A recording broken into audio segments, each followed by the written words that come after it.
It's 78 days to go until the start of the world's greatest endurance race, the 24 Hours of Le Mans.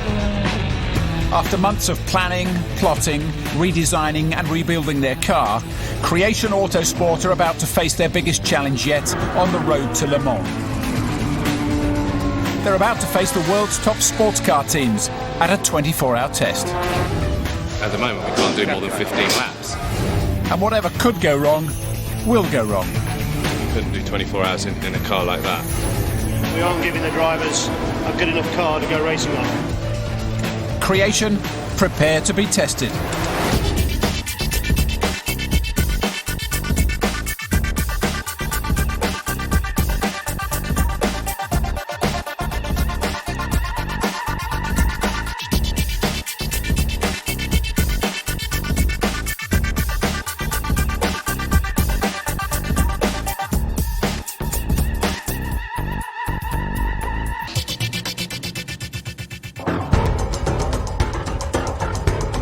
This year, independent British sports car team Creation Autosport are taking on the Goliaths of Le Mans. They bought a fast but notoriously unreliable DBA sports prototype. And they're trying to turn it into a Le Mans contender. They splashed out on a top tyre supplier and a brand new engine. And now they've got to prove they can hold their own with the big boys for 24 hours non-stop.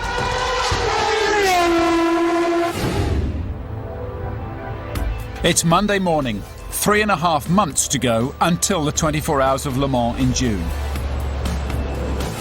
A very important morning for Creation boss Ian Bickerton.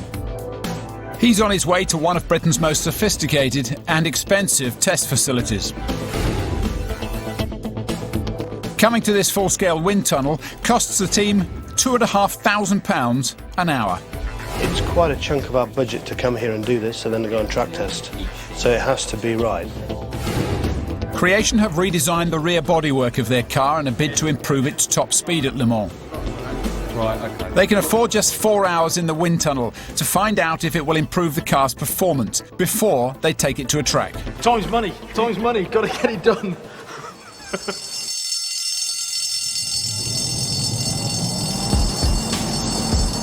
The wind tunnel simulates the airflow the car experiences at high speed and measures the resulting downforce through the wheels.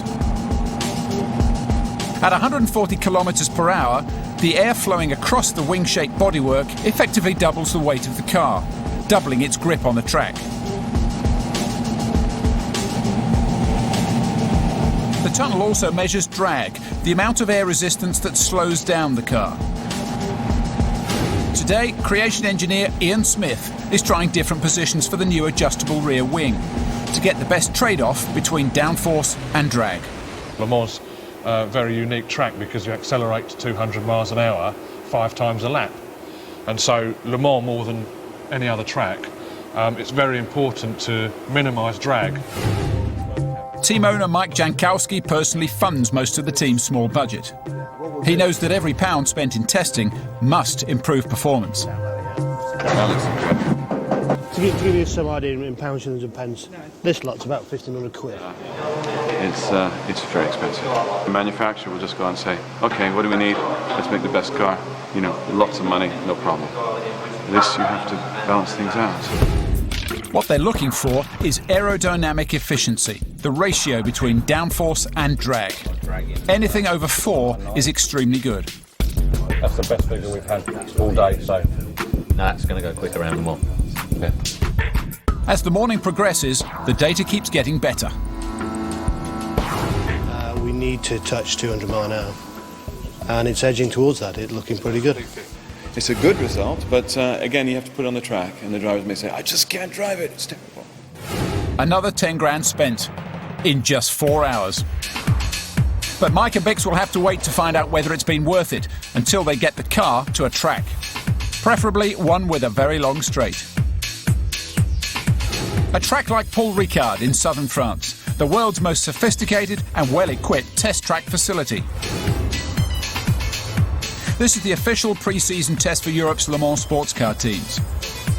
And with the track staying open all night, it's a unique opportunity for these teams to run a non-stop 24-hour endurance test.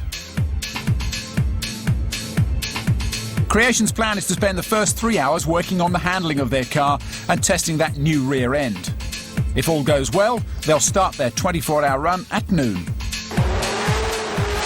With their history of reliability problems, this is an important opportunity for them to prove they'll be able to go the distance in June. It's the first time we've really run the car for that length of time. And it'll be a good test because this track really replicates a lot of the aspects of Le Mans. So, fingers crossed. As always, Creation's #1 driver, Frenchman Nick Minassian, will drive first. And today, he's on home soil. He's brilliant. He's probably the best you can get for testing. I love it, and he's only 20 minutes away from where I'm come from, so it's my home. Nice and easy round. 280 clicks down the main straight. Don't brake, nice and slow back in again. Nick knows this track well, and he's quickly up to speed.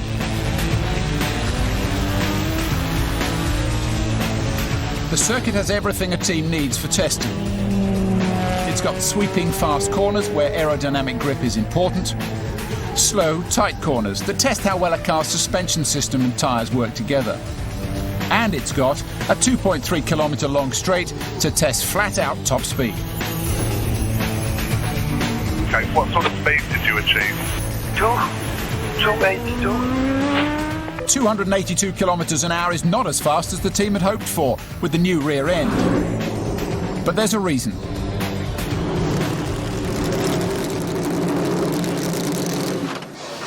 The car is losing stability at high speed. But Smithy doesn't think the new rear end is to blame. This is just a not very good set of tyres. I'm sort of run out, so we're going to put a fresher set of tyres on now. Tyres are vitally important to the performance of these cars. So Smithy sends Nick back out with a fresh set to try the car again. But the problem isn't solved. Nick's still really struggling. The rear is a bit too unsettled. The car seems to purpose a lot. Just let me get the tyre temperatures and pressures off. Let's see where we are on that before we cast too many judgments. Has anyone seen our Michelin man? We got any tyre temperatures from that run? Creation's new tyre suppliers Michelin don't seem to be on the ball today. Smithy needs both temperatures and pressures from the tyres the moment the car pits to get an accurate picture of what's going on out on the track. Switching to Michelin this season was an expensive choice that Creation may be starting to regret. But at least #2 driver Jamie Campbell-Walter gets a chance to show off his expert understanding of Nick's porpoising problems.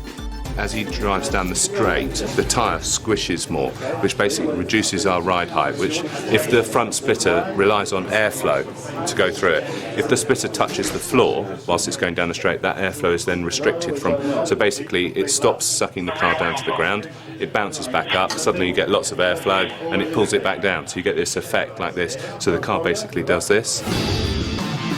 As a temporary solution, Smithy has the mechanics raise the car higher on its suspension. At least the tyres should now work. Okay, Nick, same again. Just watch, keep an eye on your mirrors, yeah?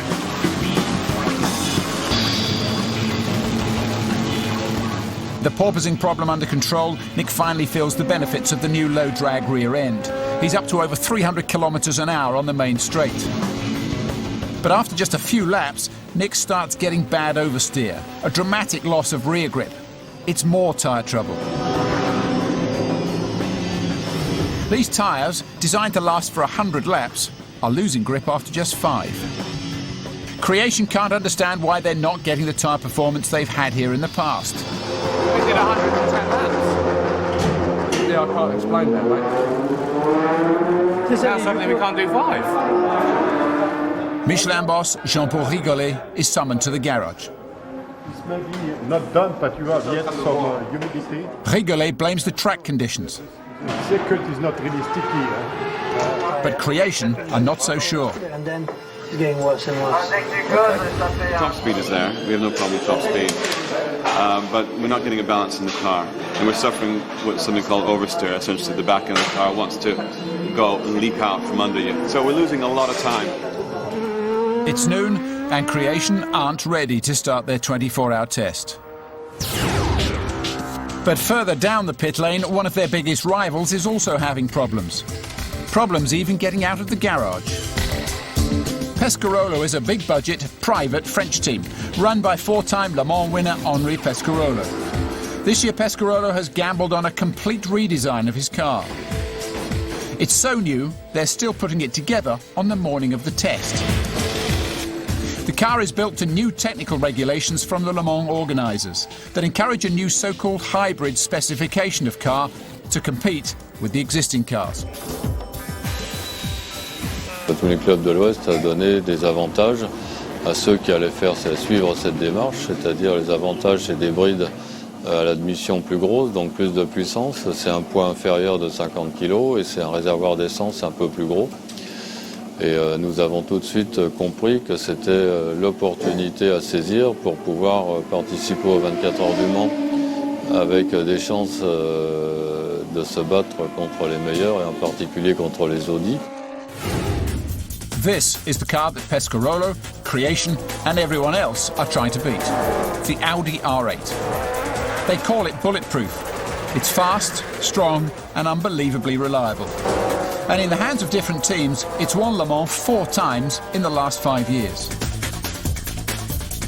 This year, French motorsport giants Ricard, based just 2 miles from the Paul Ricard circuit, have bought themselves an R8. And they put together an all-French team in a bid for an historic home win in the 24 hours. C'est un très gros challenge parce que d'abord nous participons qu'avec une seule voiture et faire une course de 24 heures avec une voiture pour le cœur, c'est très difficile. Mais depuis très longtemps au Mans, il n'y a pas un équipage français qui a gagné. Donc c'est quelque chose qui motive encore plus. Ricard are so confident in the reliability of their R8 that they've decided not to bother with a non-stop 24-hour test. In fact, they seem to be spending more time practicing pit stops than out on the track. Good pit stops can save valuable seconds during a race.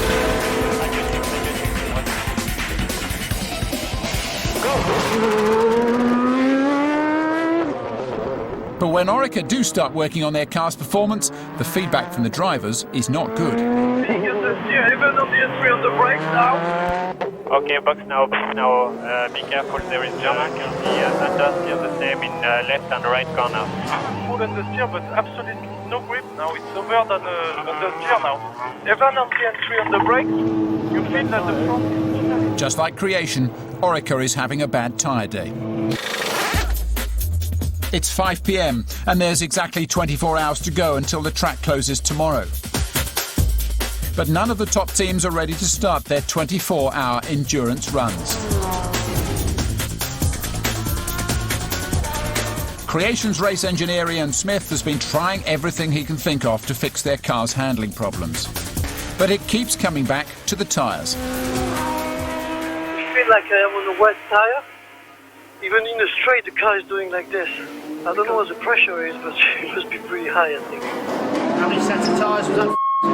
As each set of tyres cost the team €1,800, it's no wonder Bix is getting frustrated.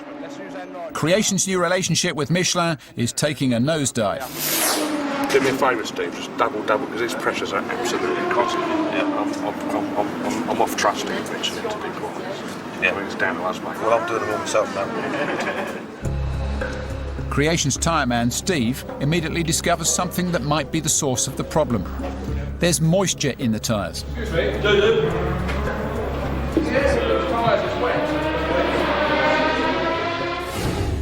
You've got moisture in your tyres, obviously the moisture heats up and you get more pressure. Too much pressure, it's like driving on ice or in the wet, unslick tyres. Steve's been bleeding the air out of the tyre. You can see it's full of vapour. The solution is to empty the tyres and refill them with pure, dry nitrogen. Jamie Campbell-Walters sent out to test them.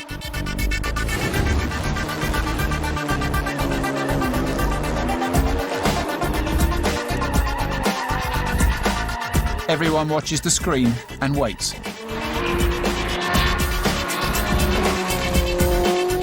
What we've seen is just peculiar. Oh, that's right. That's a better time. The lap times have improved, but what does Jamie think of the car? You couldn't do 24 hours in a car like that. You know, it's handling like a rally car at the moment. it's not ideal, and it would be impossible to drive it for that long. So we're reassessing what we're going to do, maybe changing the complete setup of the car. The nitrogen has only slightly improved the tyre performance, and Creation must now face the reality that there's something fundamentally wrong with the car itself. I think it's more than likely a mechanical issue. So at some point we're going to have to start addressing other potential methods of cure. When you put the wheels on, can we have a really good tug around them, see if anything's moving?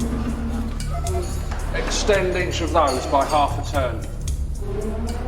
It's now 6 o'clock. Creation are falling further and further behind schedule. Pescarolo have also been forced to delay their 24-hour test. Their new car is having gearbox problems. Dans la matinée, on a eu un petit problème de boîte de vitesse. Il y a une pièce qui a bougé dedans et crac, là ça. C'est le moment d'essayer. S'il y a des choses qui doivent être changées, c'est maintenant qu'il faut voir. Donc même si ça casse maintenant, faut pas dire que c'est une catastrophe. As the sun sets, Pescarolo finally begin their endurance run.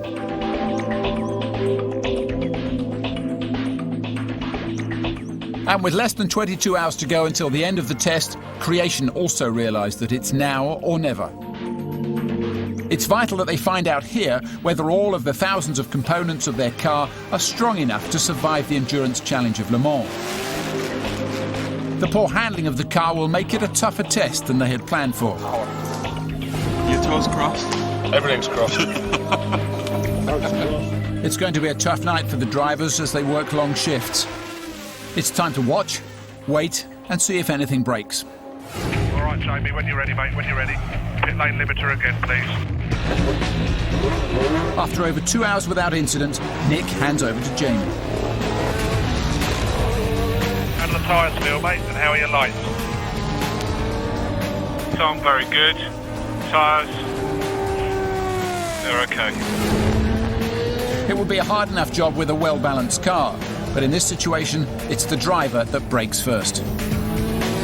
I'm going to pit this lap just to check, because it's got a lot of understeer and it's a lot of vibration.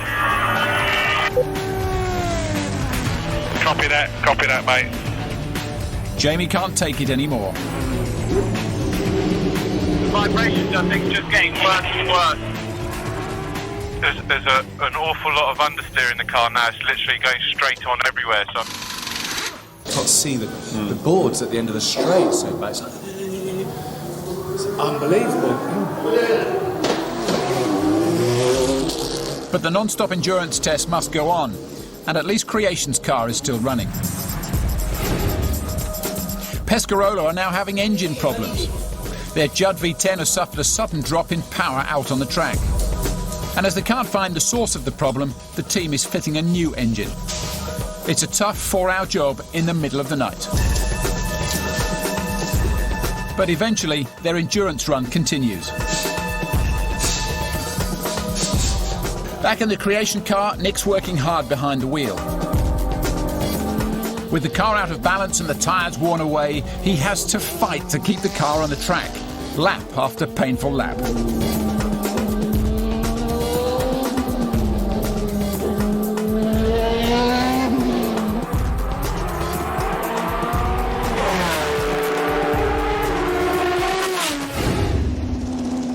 As dawn breaks, Nick and the car are finally put out of their misery. After a sudden drop in power, Nick crawls back to the pits, and this time, it's terminal. You can feel you lose a little bit of power, so I come straight in, there's no point.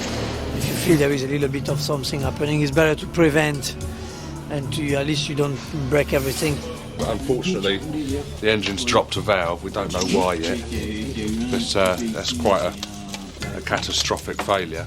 In theory, Creation could change their engine and run for a few more hours. But with their ongoing tyre problem, they decide to abandon the rest of the test. It's really gutting because you're in a situation where, all of a sudden it's like getting kicked in the teeth. And by God, when you come here to do 24 hours and, you do 10 is very disappointing. The only consolation for Creation is that their big budget rivals have also had tough weekends. The new Pescarolo has been fast, but the team has had to deal with serious reliability problems. In contrast, Orica's Audi R8 has been 100% reliable. But their best lap is only 7th fastest, nearly a second slower than even Creation. Before these three teams meet again, they've all got major problems to solve. Back in England, Creation now have just 2 weeks to sort themselves out before their first race of the season. They'll have to hope that Judd can sort out their engine problem, while they solve the problem with the tyres. Bix has put Creation in for an emergency appointment with the world's leading suspension surgeon. Bix is now convinced that their tyre wear problem is due to a seriously sick suspension, and he's hoping that this man, Dave Williams, can diagnose what's wrong.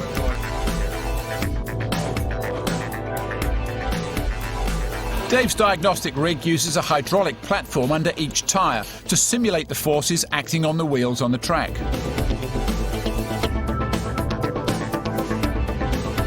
And cables pulled down on the chassis to simulate the aerodynamic downforce that the car experiences at high speed.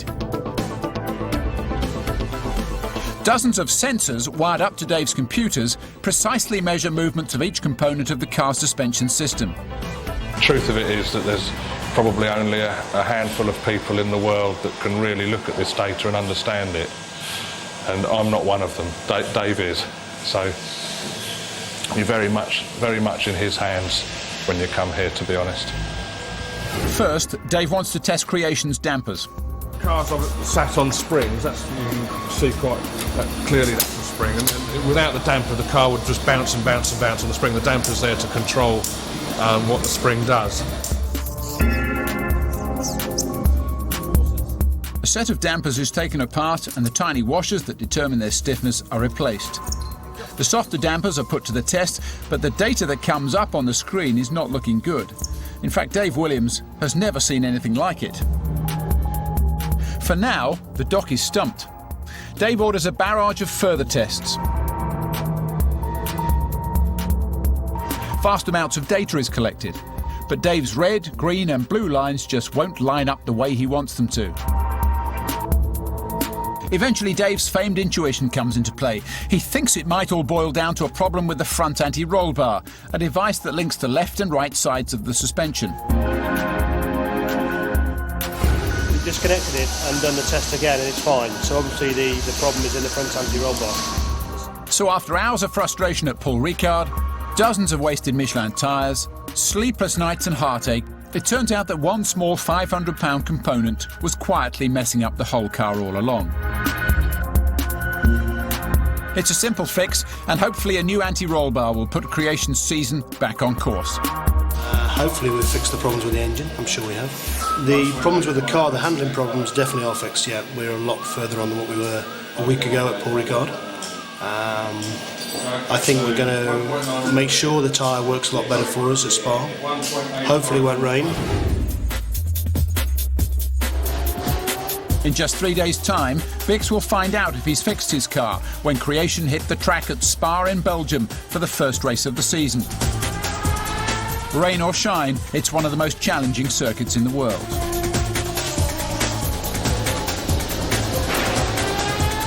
Creation will need to be back on top form for a 6-hour endurance race, a dress rehearsal for the 24 hours in June. The time for testing is over.